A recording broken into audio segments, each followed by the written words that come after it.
Now, if you'll just think about that, and this is one of the most difficult ones to answer and put into an explanation of what it is you are doing, that you've had some educational influence, not just about learning, because you must be aware that students and ourselves, we can learn many things which are not educational. Our students can learn to cut off from what we're trying to teach.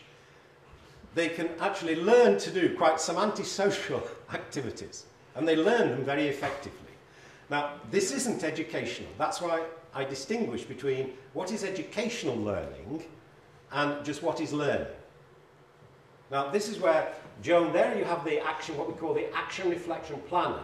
And if you just continue down the page, you'll get Joan's answers to these, which she is now holding herself to account for with these 16 Ed D students. So in January, she will come having carried out some of this work, evaluating her influence with the evidence, and offering it to the group for what we call validation. In other words, the criticism of a group like yourselves to see how to strengthen the inquiry. Now, can I just check this? Because that question, Tom, was really important about how. And we do it by starting with the concerns that the teacher actually has. We go through this action reflection process and encourage them to develop their own action planning.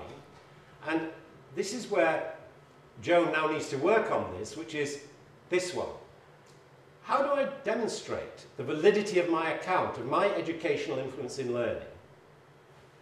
That's what she left the group with last Sunday, which was to say, when we get together in January, I will be coming with my account to see if you believe that it is valid in terms of my influence. So, could I just check, because this is so important to get it going. Do you want to come back on that, Tom? Or, yeah? It's because what I think is very crucial, because I agree very much with Popper that the problem you have both in democracy and in knowledge production is that you have this, what they call Robinson Crusoe syndrome. You get isolated on an island with yourself and your practice.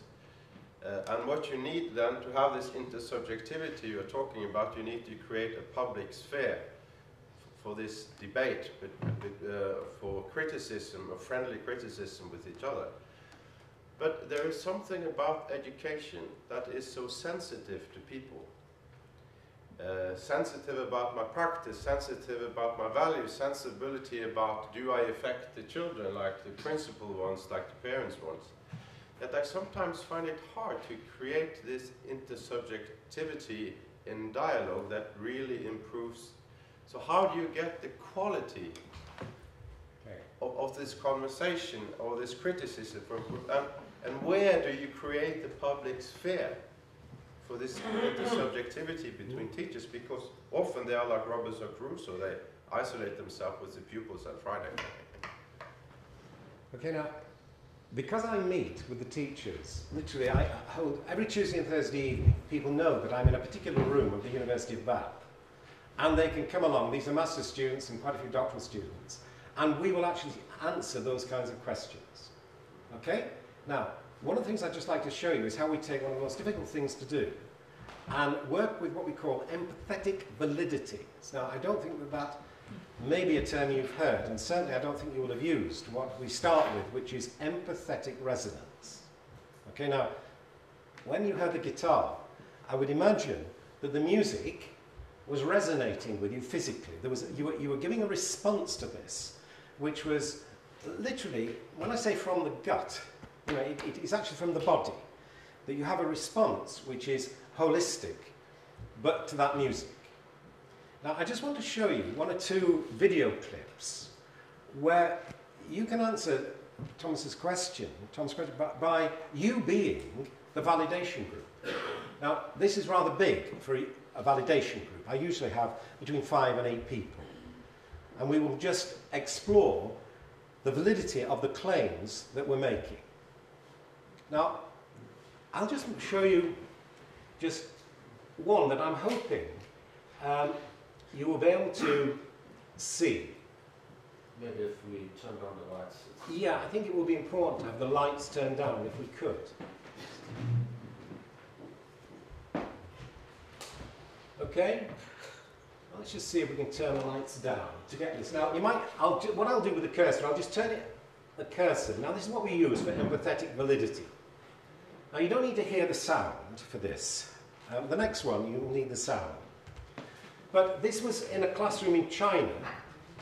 And as I say, I just want you, as I say, it's very dark at the moment, but I think it will become lighter. 80 students in this classroom in China. I thought the lesson had finished. I turned my video camera off, and then I saw the teacher, Moira Laidlaw, go to the door. And I turned the camera on again, and it was only a minute, but this is what I saw happen.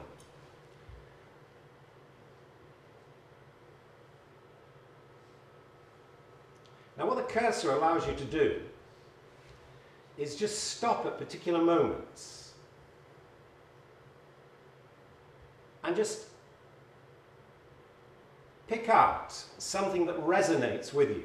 Now, this particular student had done something very courageous for a Chinese student, and she had resisted something that Moira wanted her to do.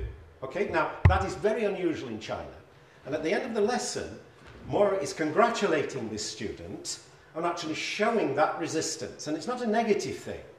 Now, as the student looks here, it's the gaze that I want you to focus on. And also how Moira is just looking at the students as they go past. Now, just look how she is engaging with. Now, I'll show you one where the visual is clearer. But Moira, when I said to her, look, Moira, I'd like you to look at this 1 minute, because I'm finding it very significant. Moira looked at it and said, well, what do you mean, Jack? This is what I do. Yeah? What do you mean it's significant? After about 3 viewings, Moira was beginning to see that, yes, that the expression of what I was calling a loving energy, and if you like, a loving warmth of humanity, was actually being communicated from her body with her students. Now, until this point, Moira had just taken for granted, she'd never made it public, that when she explains what she's doing, she can actually draw attention to a loving warmth of humanity that pervades her educational relationships. Now, I'll show you something in a moment where one of my doctoral students, who was advising our government on the uses of drama in mental health, developed in her thesis what she called a passion for compassion. And again, to answer Tom's point, I'll try and suggest to you that if you'll use these multimedia accounts, you'll use the video in this way on yourselves, and this is really important, you'll be able to transform the standards in the academy, because you'll bring in your energy and your values as what I call explanatory principles of why you are doing what you are doing. Now, this won't be in the academy at the moment. The universities will not have these standards of judgments in them. They will have eliminated the energy and values of educators from their knowledge base.